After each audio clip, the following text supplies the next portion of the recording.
The Indian Miss World, and the Rage of Muslims of the World. This book continues the story of the Arab sugar daddy and the beautiful Indian girl, and also the story of the Indian child bride and the old Arab husband. They have been written in English and translated into Arabic by the author Dr. Ahmed.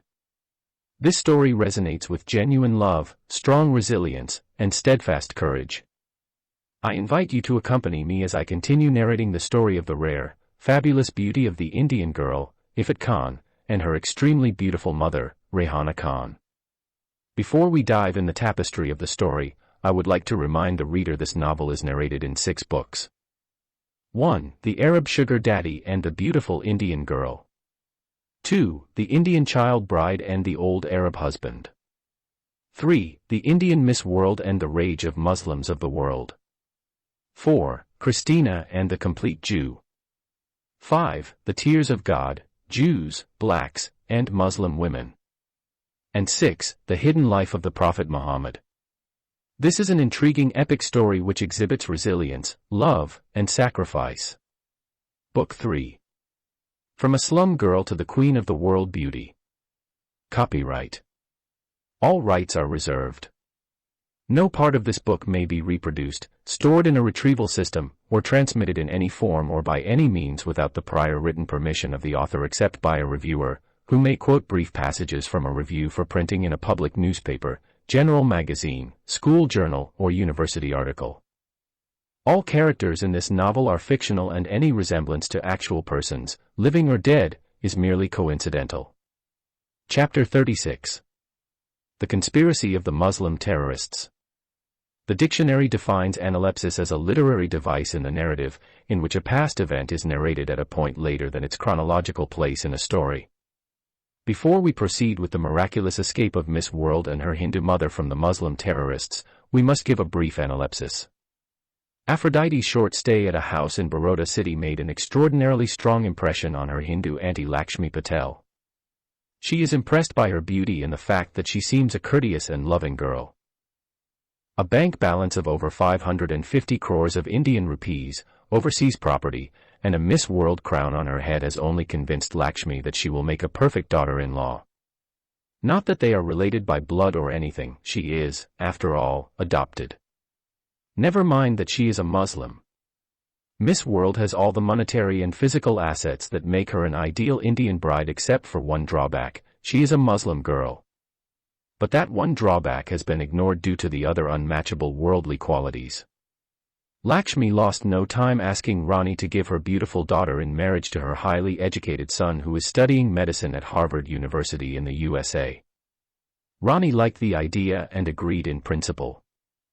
She asked for and they both agreed to one condition: that both Aphrodite and her nephew, Rahul, must agree to the arranged marriage.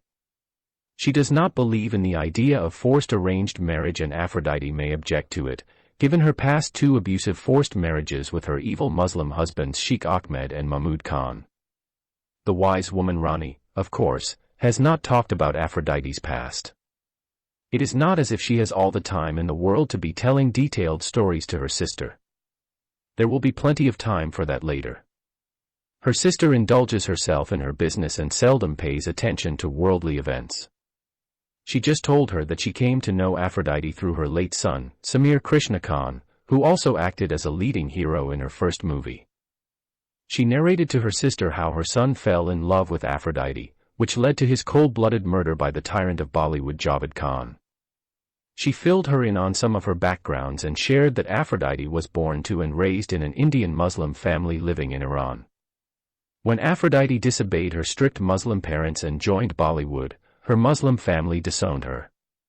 When she became lonely and had no one to take care of her, Rani decided to adopt her as her daughter because her late son used to love her so much. After her marriage, Lakshmi moved away from Bollywood and lost interest in the movie industry.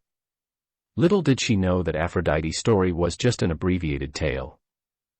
When they found a quiet moment to open their hearts to Aphrodite, she innocently accepted the idea and promised to marry Rahul Patel when she arrived in the U.S. After Rani and Aphrodite had left for New Delhi, Lakshmi called on the phone her beloved son Rahul in the States and explained what she and her sister had decided for their only children. At any rate, Miss World, and her mother arrived in Berlin before the evil Muslim terrorists fixed their savagery upon the innocent Malayali nuns.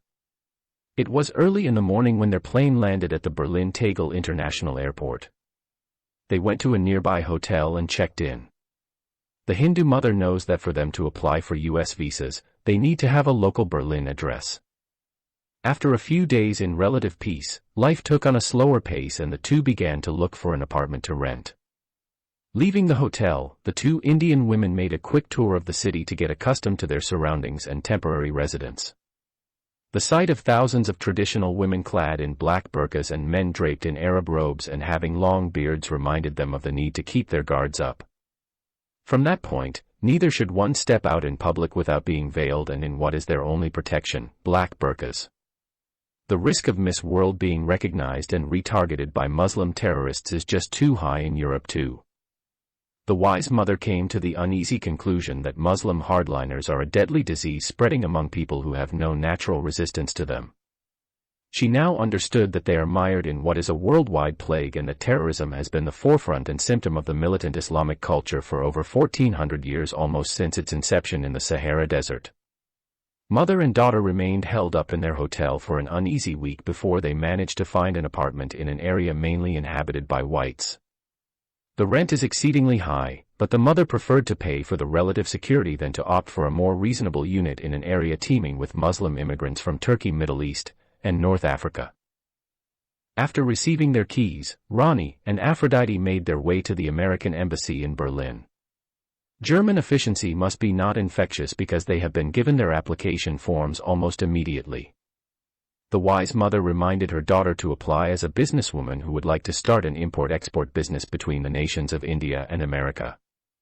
At this time, Aphrodite Krishna Khan has over $100 million in her account, something that is definitely to her advantage.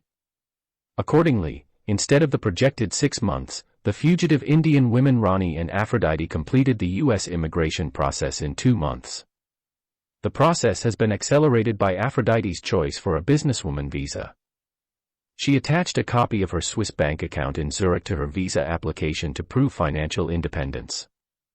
The phone call from the embassy to the bank confirming the quick issue of their visas marked the happiest moment of their lives. As instructed, they made their way to the embassy to fulfill yet another immigration requirement: complete medical examinations. When they reached the embassy, they obtained the needed forms from the bursar.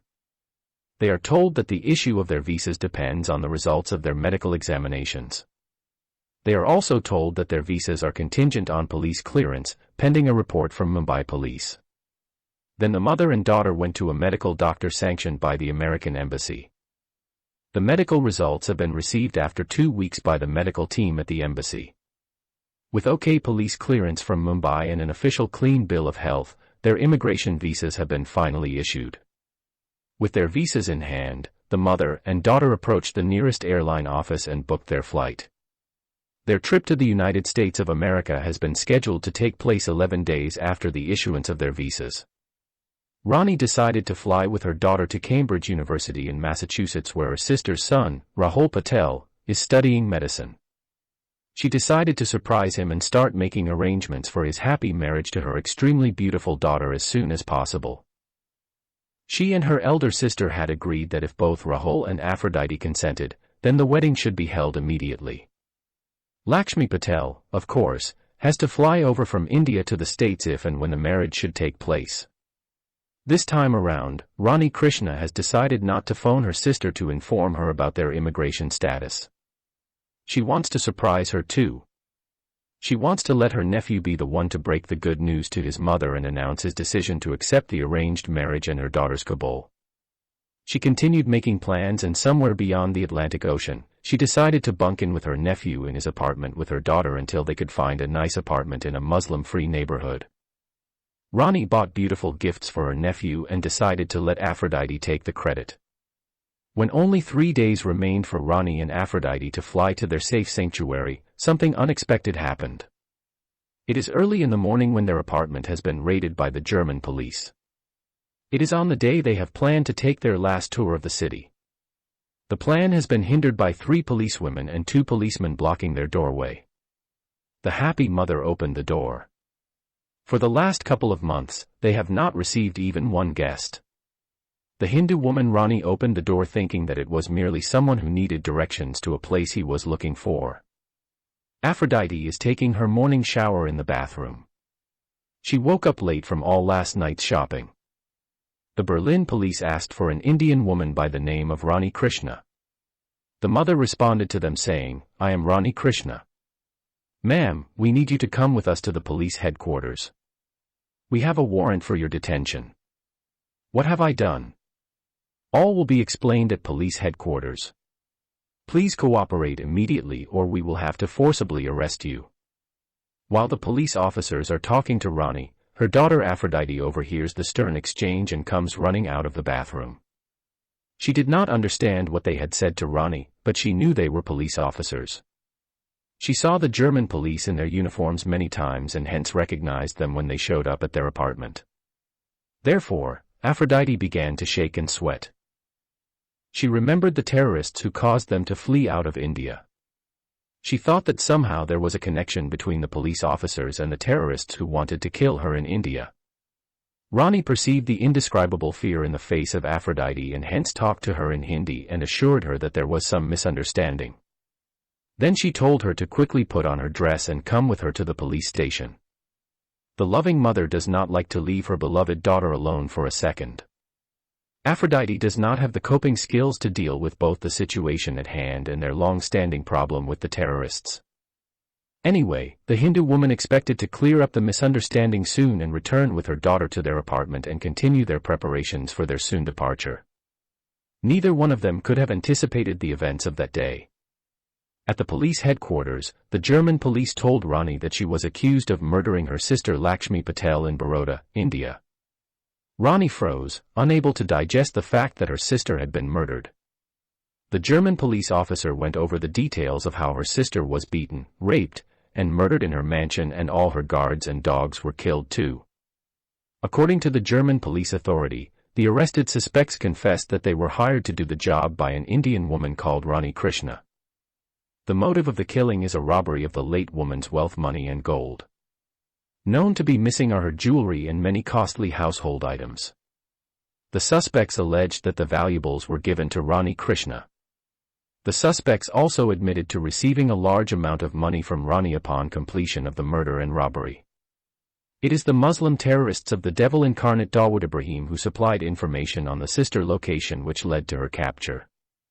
As far as the Baroda police are concerned, they mentioned in their report Rani Krishna had fled with an undisclosed amount of valuable property, headed to New Delhi, and then flew to Berlin to lay low, pending her escape to America. That day, Rani pleaded with the German police, but they did not seem to heed her words of innocence. Aphrodite Khan has lost in all the upheaval, cried her heart out, and begged the German police to let her mother go, but they have not given her words and tears any consideration too.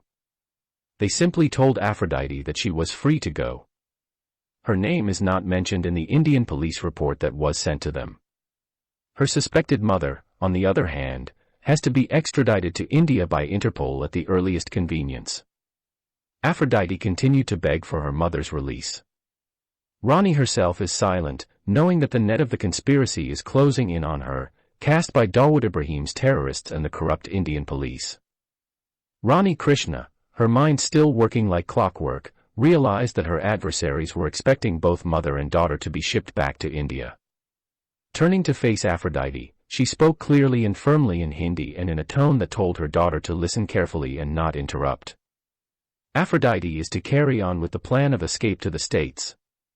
Once she had been cleared of the false charges, she promised to join her in the U.S. She reminded Aphrodite that she was to locate her cousin, Rahul Patel, and stay with him. The wise Indian mother glanced around, wanting to make sure that none of the Germans in the room understood what she was about to say further to her daughter.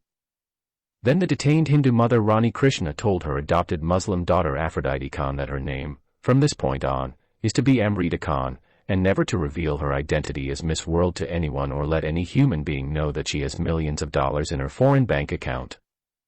Therefore, Amrita Khan has firmly been instructed that she should neither reveal her true identity nor should she remove her Islamic burqa or show her face to any mortal being until her mother has been released and joined her in the USA. Chapter 37. The Unwanted Smelly Burqa Girl. The son of the late Indian woman Lakshmi Patel has been living in the USA for 3 years, having come from his native country of India on a student visa. Rahul Patel is accepted to the medical program at Harvard University and in the process, has also come to love the American way of life. He has a white girlfriend. She is his classmate, and they share an apartment. They are common law partners, but where he came from, they would be considered unlawful partners by society as well as the Indian law. Rahul promised to marry his white girlfriend after he received his medical degree. At least, that is what his girlfriend wanted to hear. Therefore, he knows his Indian background will not allow him to go against the will of his Hindu mother. Rare is the Indian mother who may accept a white, promiscuous girl as her daughter-in-law. In the elaborate scheme of things, Indian boys must adhere to, and Rahul must heed his mother's wishes, and marry the right kind of Indian girl. This, of course, he has never discussed with his white girlfriend. To him, she is just a fling and a conjugal partner. His girlfriend, on the other hand, is taking the relationship seriously. Rahul had previously not agreed to the matchmaking marriage proposal of his mother Lakshmi and his auntie Rani. He reserved the right to see and talk to the girl in question. He had recently been informed by his mother that his auntie and her daughter are planning to come to the USA very soon and that he would have to decide before long. Much as he does not like being forced into deciding, he has already agreed in principle. Besides, if his mother's taste and her critical eyes are anything to go by, this Indian girl that has met with her favor must have already been carefully scrutinized and her beauty matchless. In his heart of hearts, he knows that he must accept his family's choice for his future Indian bride. Rahul's white girlfriend, Emily, is a naturalized American citizen born to German parents. Emilia Vagdvariesta spent her whole life in the continental United States. Her parents are Christians, but when she grew up Emily became an atheist. She is 24-year-old, and her Indian boyfriend is 23 years, and they have been living together for over a year. So far, the common understanding is that they should both put marriage and children on hold until they finish medical school and are gainfully employed. For the time being, Emily lives off her student loans while Rahul is financed by his rich mother. Rahul played his part as a domestic partner well, to the point where Emily does not doubt in her mind this is the man that is going to be her future husband. In his case, apart from her warm body in his bed, he is just looking for a girlfriend to share the rent and expenses with him. For 15 months, the love affair plodded along without a hitch. One particular afternoon a female visitor showed up in front of their apartment. She is a young immigrant in a black burqa, which left them both wondering as to her origin and her purpose in visiting. Emily suspected she is a Paki, but Rahul corrected her. He said she spoke fluent Hindi to the Pakistani cab driver when she arrived. They settled at the conclusion that she had come to the wrong address by mere chance. The Indian boy Rahul decided to find out and so talked to her in Hindi and asked her who she is and what she wanted. She told him that she came from Germany, and she wanted to meet Mr. Rahul Patel from Baroda, India. Rahul is confused. A burqa-clad girl from Germany is looking for him by mentioning his full name. He shared his mother's disdain and hatred for Muslims, regardless of age, gender, race, and country of origin. He too held all Muslims responsible for murdering his father in a cold-blooded massacre at the Mumbai Taj Mahal Hotel. This burqa girl is not making it easy for him to be polite and civil. When she claimed that she had come from Germany to meet him personally, he looked at her with a big question mark on his face. He even looked at his girlfriend and sought her explanation. Emily lifted her hands and shoulders looking equally baffled. Who gave you my name and address and how did you come to know about me? I am a Hindu. I don't have any Muslims in my family. I don't have Muslim friends in India or even in America. Your mother, Lakshmi Patel, had given us your address in America and asked us to visit you. Who is us? You mean there are other people with you? I mean my mother and me. Your mother? Who is your mother and where is she? My mother was arrested by the German police just 3 days before we were supposed to fly here. Listen, girl. Maybe my mother has given both of you my name and address and asked you to visit me when you arrive in the States. However, let me make this noticeably clear to you.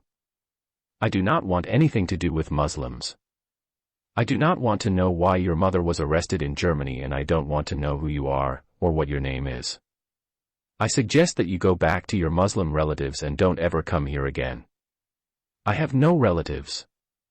I don't know anyone in America. You mean to tell me that you have come directly from the airport to my apartment? Yes. Holy cow. What happened, darling? Asked Emily curiously when she heard the vehemence in her boyfriend's voice. This Muslim girl has said that she has come from Germany to the States to stay with me. That can't be possible. Who she is and where is her family? She said she has no relatives in the States and that her mother was arrested by the German police officers. Holy shit. Is she some kind of a Muslim terrorist? You never know. I don't care who she is, I just want her to go away. Why don't we just refer her to social services? She sounds somewhat ignorant and dumb. I do not think she knows what social service is anyway. I am going to tell her to go wherever she wants. I just want her to get the hell out of here.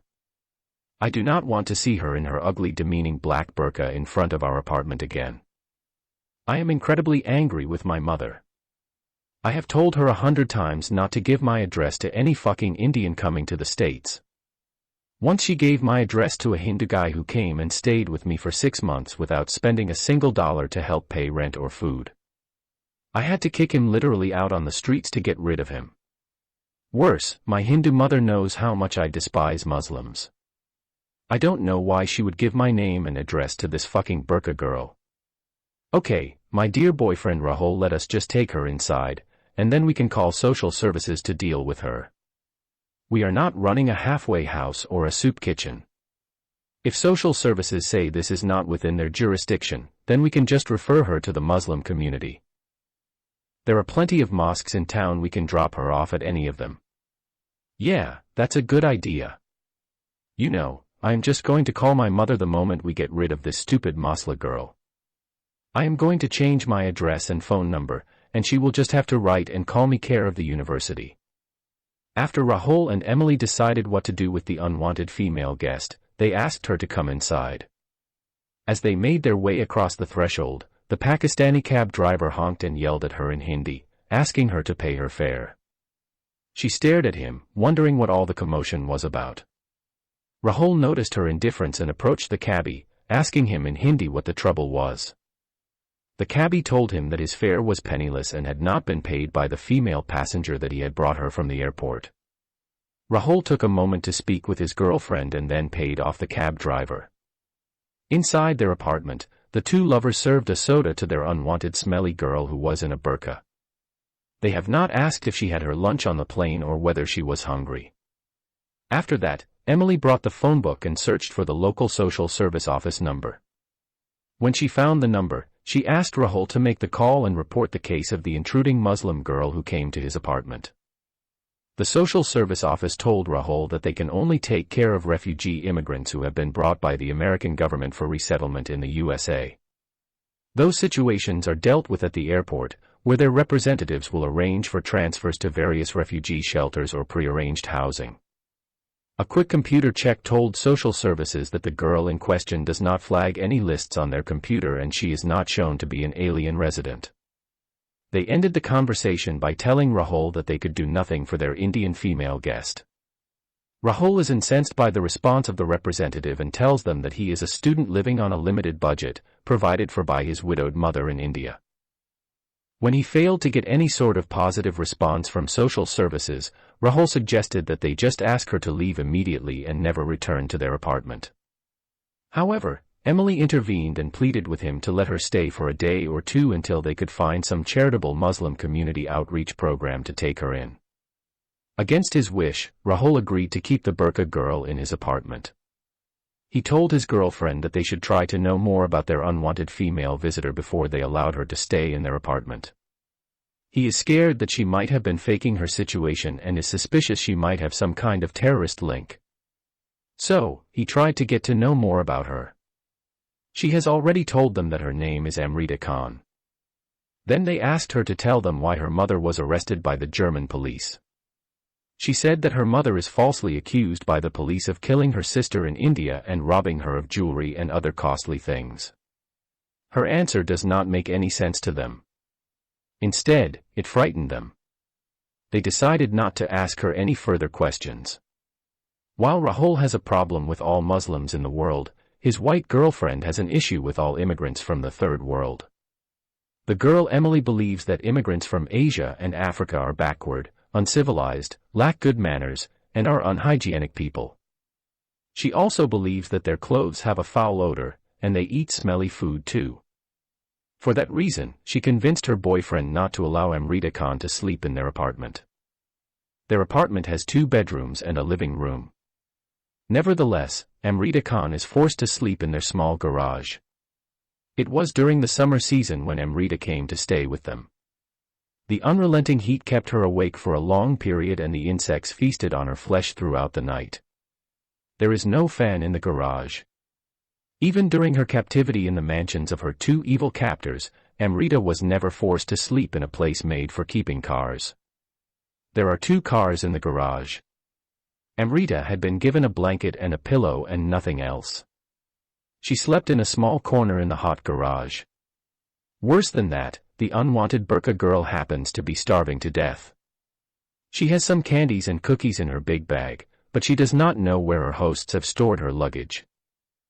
If the 2 lovers had asked Amrita to sleep inside their bathroom, that might have been more bearable than making her spend the night in their garage. Emily has a small pet dog. The small dog sleeps comfortably all alone in the 2nd bedroom. Worse of all, they had not given her anything to eat. The last meal Amrita ate was somewhere in the middle of the Atlantic Ocean between the European continent and the North American continent. Moreover, she is not offered the use of the shower or an opportunity to change her clothes and put on her nightie. She has not used the toilet since the time she came in. She does not even know where the bathroom is located. Chapter 38. Emily believes her dog is better than the burqa-clad girl. The Indian Muslim girl Amrita Khan is a product of her upbringing. While she is genuinely a sweet and friendly girl, she has been taught to treat others with suspicion and is slow to trust. Her Hindu mother Rani Krishna had told her to travel incognito and hide her identity. She followed her mother's instructions to the letter and more. How is she to know she does not need to hide her identity from her male cousin who is the son of her Hindu auntie Lakshmi? The Hindu mom Rani did not order her adorable, adopted Muslim daughter not to spend any money. Since leaving Germany, Amrita did not spend one single dollar. She has $65,000 in cash stacked inside her luggage. Besides that, she has over $100 million in her overseas bank account. In keeping with the spirit of her mother's instructions, Amrita Khan remained swathed in her black burqa and agreed to sleep in the garage. Sleep did not come easy on the hard hot concrete floor and the hunger pangs reminded her of her need to eat and drink. Holing up in oppressive burial clothes is more uncomfortable than the torment of the mosquitoes and other bloodsuckers. Her hosts have not thought of providing her with a mattress or a table fan. It was well past midnight before Amrita gave in to her physical discomforts and allowed her fatigue to pull her into an uneasy sleep. The heat of the following day and the hot sun rays forced Amrita to awaken from her deep sleep. She woke up with a terrible headache and a strong feeling of nausea. She wants to vomit, but her stomach has nothing to throw up. She is feeling feverish. She got up and wobbled her way into the apartment. She has not found anyone in the apartment. She lifted her voice and called out Rahul's name several times, but no one responded. She realized that her cousin and his wife had already left the house and gone to school. Amrita naturally assumed that a man and a woman living together under the same roof are either married or related by blood as a brother and his sister. Since her male cousin's girlfriend is a white girl, Amrita knows that she is not an Indian and hence she is not related to Rahul except through a matrimonial relationship. Her empty stomach forced her to look around the apartment in search of anything edible to quench the pangs of her hunger. She began her search in one of the rooms, starting with the dog's bedroom. The dog is not there because its female owner has taken it to its babysitter or dog sitter or whatever the hell they called it. Amrita found some leftovers from the dog's breakfast and consumed them. She even took some drinkable tasty liquid from its vessel and drank it too. It was not enough to satisfy her thirst, and hence she licked the vessel with her tongue and lips. She searched in the dog's room for more food and more juice to drink, but she did not find anything. She is so hungry that she can eat anything even if she finds crumbs of food in the garbage can. Therefore, she left the dog's bedroom and entered the bedroom of the two lovers. Luckily, in the lover's room, she found a half-drunk can of beer and finished it. Then she looked around and found 2 glasses half filled with red liquid. She picked up one of them and began to drink it. The bitter taste forced her to stop halfway.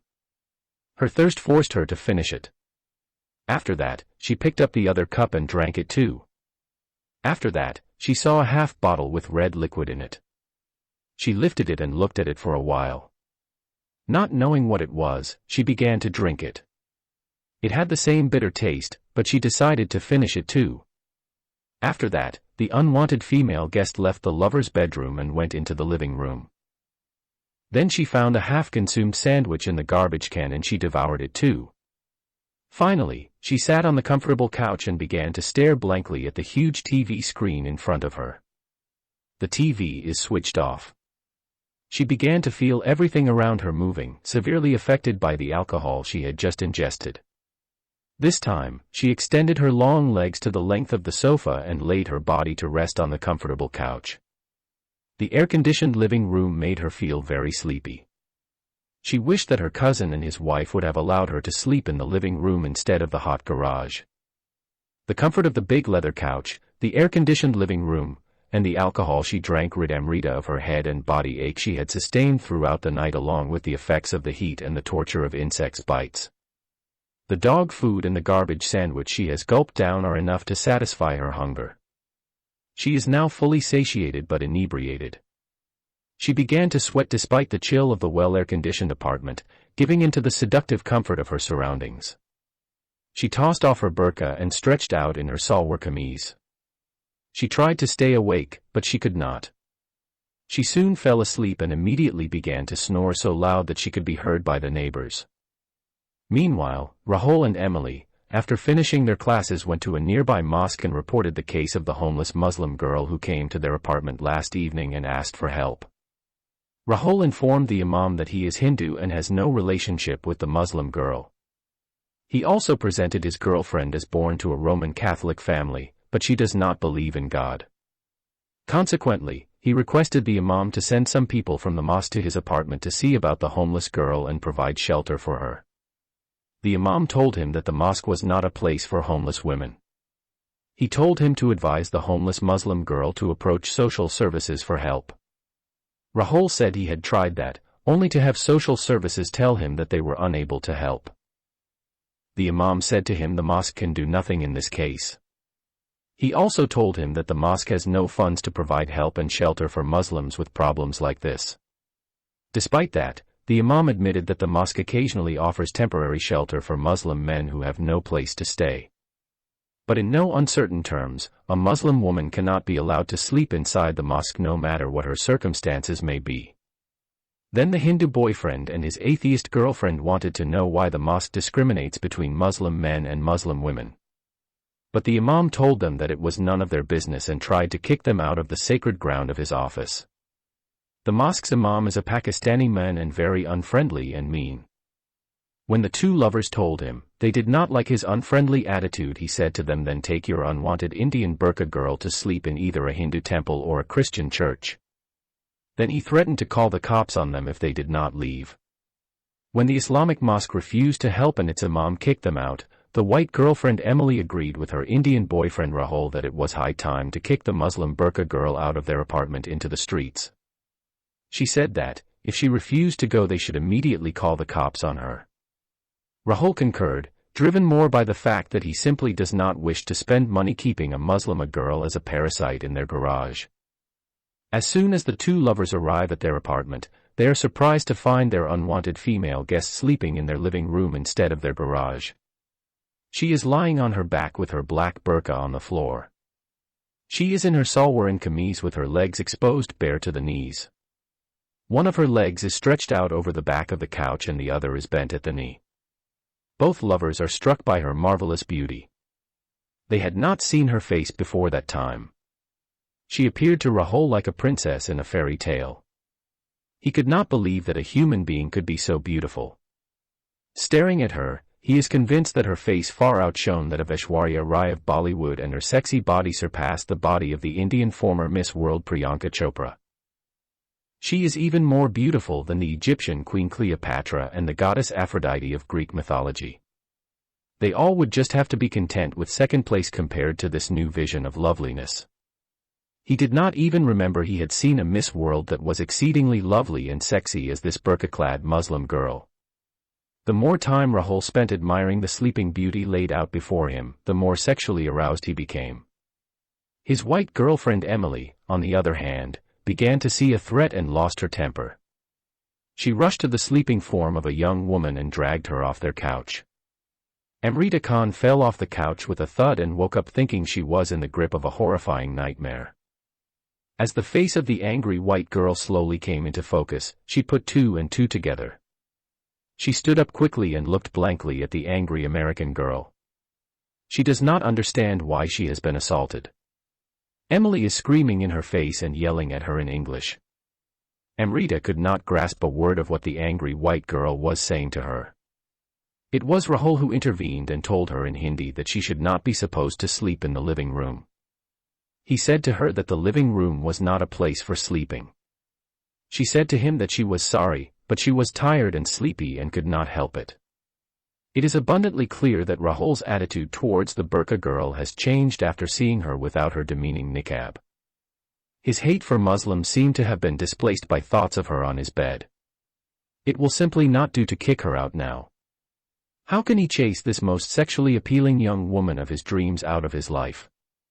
How can he strike up a relationship with her or anything if she is deported? Somehow, the incessant ranting of his American girlfriend began to pierce his reverie, and he realized that she was still going on about how the unwanted burqa girl is blackening their couch with her filthy body. Rahul tried to placate Emily by saying that Amrita had fallen asleep in the living room unintentionally and that she should not be so harsh on her. Emily refused to see his point of view and reiterated her demand that she be thrown out of their apartment right away.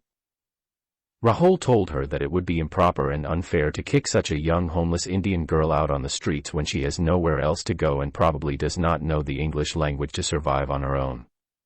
The look on her Indian boyfriend's face and his change of heart is not lost to Emily. She guessed correctly that after he had seen the beautiful face and the exposed sexy body of the burqa girl, things may now change between them. Sensing no response from Rahul, she confronted him and delivered her ultimatum. You either throw this filthy disgusting Paki female immigrant out of here or I am going to leave for good. Rahul paused, and then acquiesced, begging his not to be satisfied with anything less angry girlfriend for a grace period of 24 hours so that he could make arrangements within the Indian community to house his incredibly beautiful female guest. Of course, his mind is working overtime on another plan altogether. Once Rahul has managed to get his girlfriend to calm down and allow Amrita to stay for another day in their apartment, he begins to push the limits to see how far he can go. He tried to convince his girlfriend to allow their female guest to sleep in the second bedroom occupied by her pet dog. Emily said that she would never allow anyone to take the place of her adorable doggy. She loves and values her lovely doggy too much to allow a dirty Paki girl to take over his living quarters and makes it dirtier than a garbage container. When her Indian boyfriend felt uncomfortable about her racist words, she responded by saying that her dog may feel bad about being forced to sleep in the living room and give up his bedroom to an unwanted burqa girl. Her boyfriend tried another angle and asked that Amrita be allowed to sleep in the living room. Once again, his white girlfriend sternly blocked that suggestion by saying that the Paki girl may dirty up their couch. Emily is not worried about the couch as much as she is worried about making the burqa girl too comfortable. If she becomes comfortable, she may not want to leave.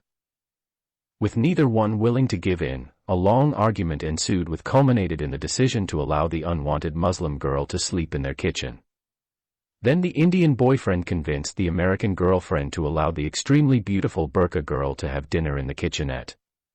Emily grudgingly agreed, again worrying about making their temporary unwanted female guest too cozy. She agreed to serve the unwanted burqa girl some eggs on toast to eat and sleep on the solid floor of the kitchen. Emily cooked it with Rahul looking on and handed it over to her as if Amrita is a miserable outcast female beggar. Chapter 39. The Muslima burqa-clad girl is suspected of terrorism. The American girlfriend Emily is now sure that her Indian boyfriend Rahul has a major crush on the Paki Muslim girl. Things began to change the moment he saw what she looked like under her demeaning black robe. She concluded that the burqa girl must have removed her ugly Islamic niqab to reveal her unmatchable beauty and sexy body to tempt her Hindu boyfriend. Before any further chemistry develops, she should have to put a stop to all this nonsense. After arriving at this conclusion, the white girl Emily has decided that her Indian boyfriend Rahul is not to be left alone with the dirty Paki temptress. They are now being observed discreetly. Rahul also thought that the Paki girl had removed her burqa and veil for his benefit. Of course, after she began to show such an overt interest in him, how could his white girlfriend agree to her staying in their apartment? He decided that the best way to work this problem out would be to buy some time for himself. He figured out he must smuggle the lovely Muslim girl from their apartment and keep her in a basement belonging to one of his Indian friends. His Indian friend had recently traveled to India and got married to an Indian bride and brought her back with him. The friend too used to have a white girlfriend before he ditched her to fulfill his duty as a faithful Indian son and stand by his parents' choice for him. Accordingly, Rahul decided to approach his Indian friend, telling him that he had found a nice Indian girl and decided to marry her. He planned to ask him to rent his basement to his new Indian girlfriend and he will pay her rent. In the meantime, the white girlfriend Emily is also busy making plans. She has determined that the Paki girl and her boyfriend should remain separated forever.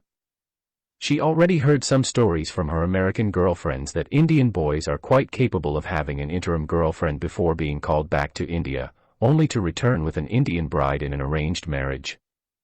She does not want to be strung along after having become emotionally invested in a long-term relationship only to be dumped like a dump truck emptying its garbage. For that reason, she must not, from that night on, enjoy a restful night's sleep. She has to remain vigilant watching her fiancé like a hawk, hoping her suspicions will bear just fruits. Every time Rahul went to the bathroom, she followed him and waited for him in the living room until he came out. Her excuse is that she too wanted to use the washroom. Many times, during the night she visited the kitchen and checked on the Paki girl. She wanted to know whether the burqa girl was going to shed her ugly black cocoon and expose herself again to entice her future Indian husband. Strangely enough, she has always found the unwanted Muslima to be fully clothed in her black shell. The following morning, Emily feigned excessive menstrual pain and decided to stay home, as she could not sleep at all the previous night. She does not want to go to college because something in the back of her mind tells her that her Indian boyfriend may backtrack and try to sleep with the burqa girl. Rahul does not bother to compel Emily to go to the doctor or ask if he can get anything for her treatment from the pharmacy. He just said goodbyes and left. He is happy she did not come with him that day.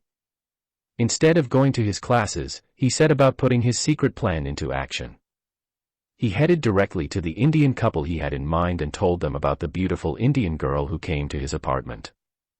He said that he wanted to break up with his white girlfriend and had decided to marry the lovely Indian girl who came by chance to his apartment. His excuse for ending his friendship with Emily: his Hindu mother refused to allow him to marry a promiscuous American girl who agreed to sleep with him before marriage. The couple welcomed his decision and promised to keep the Indian girl in their basement and do everything they could to see that their marriage would soon take place. With Rahul out of the picture, Emily understood that she has truly little time to get the Paki girl out of her apartment permanently.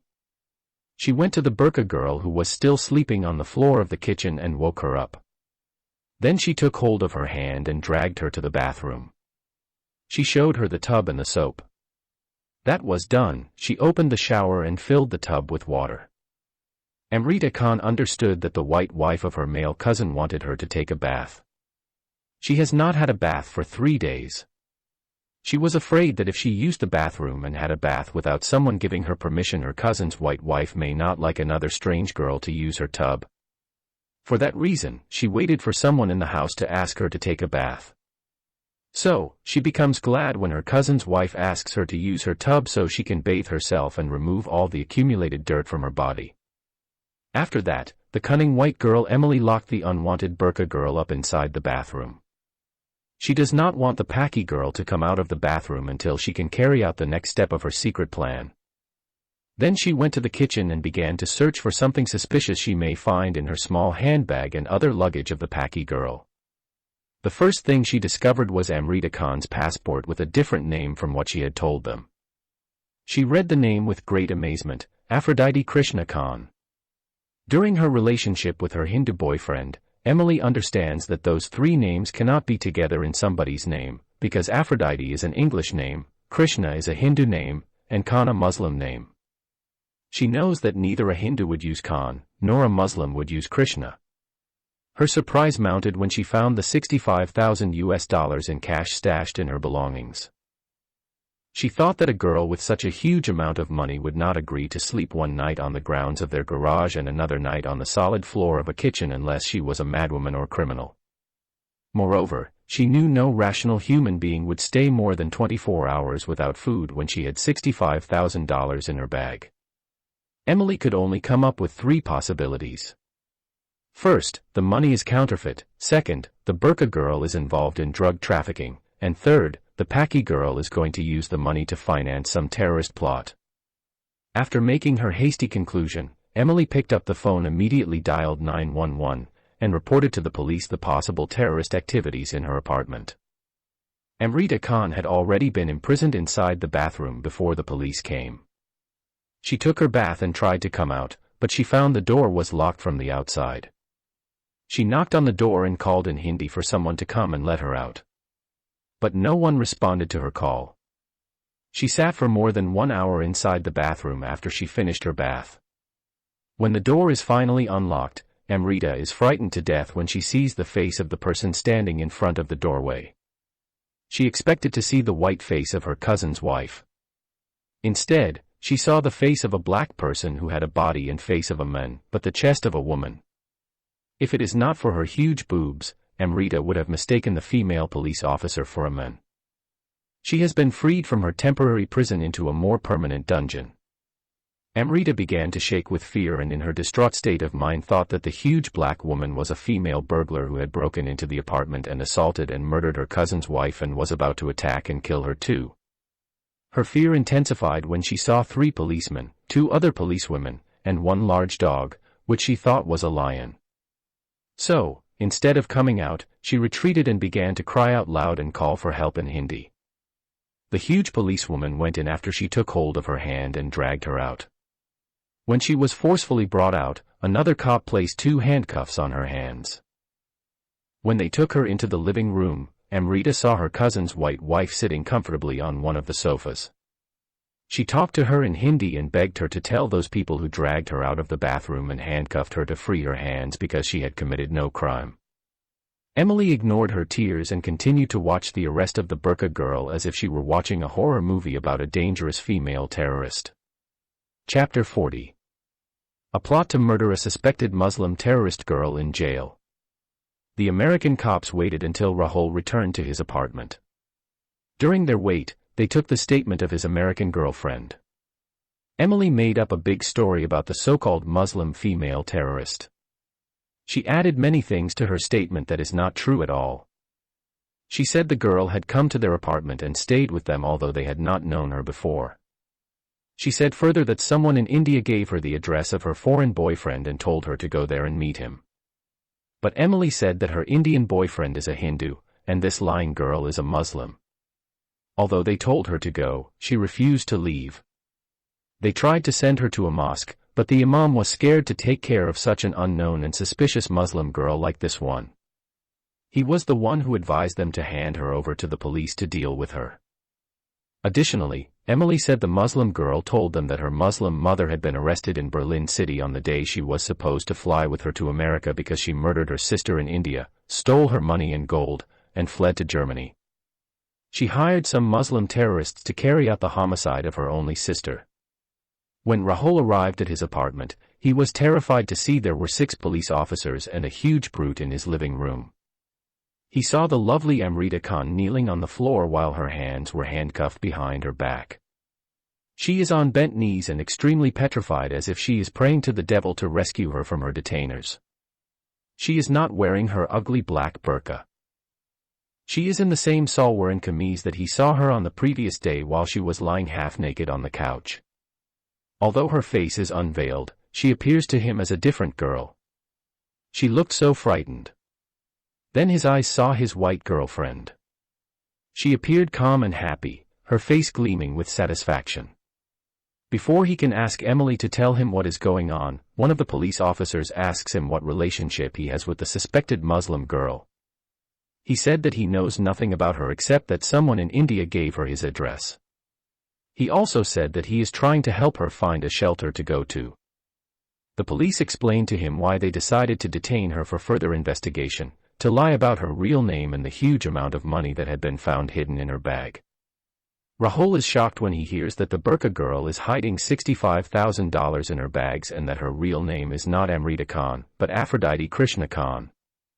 He also could not believe that those 3 names could be combined to form the name of an Indian person. Therefore, he doubted the innocence of the burqa girl, and in his heart, he thanked his gods that she is exposed at the right time and arrested before she could get him and his girlfriend in some serious trouble with American law. After talking to Rahul, the cops dragged Amrita Khan to their police car outside. By this time, tens of people gathered in front of the apartment to watch the arrest of the so-called dangerous Muslim female terrorist.